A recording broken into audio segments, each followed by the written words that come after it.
गुजरात के वडोदरा के सावली से बीजेपी के अंदरूनी घमासान की बड़ी खबर सामने आई है।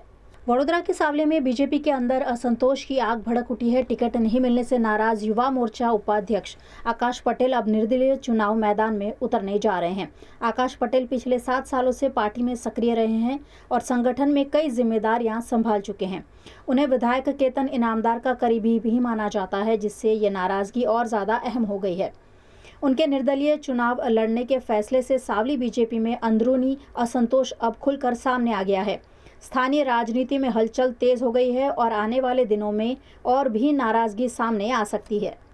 2016 થી સતત 2026 સુધી ભારતીય જનતા પાર્ટી સાથે રહીને પ્રજાલક્ષી અનેક કામો કર્યા છે। પ્રજાના છેવાડાના માનવી સુધી પહોંચવાનું કામ ભારતીય જનતા પાર્ટી સાથે રહીને એક કાર્યકર્તા તરીકે પ્રજાના હરેક કામો કર્યા છે।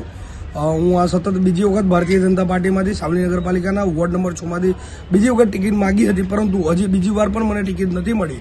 એટલા માટે હું કાલે મારા યુવા ટીમ અને મારા જે મતદાતાઓ છે એમના કહેવા પ્રમાણે હું અપક્ષ ઉમેદવારી નોંધાવી રહ્યો છું। આપ ચાલુ યુવા મોરચા નગરના ઉપપ્રમુખ છો, તે પદેથી રાજીનામું આપવાના છો?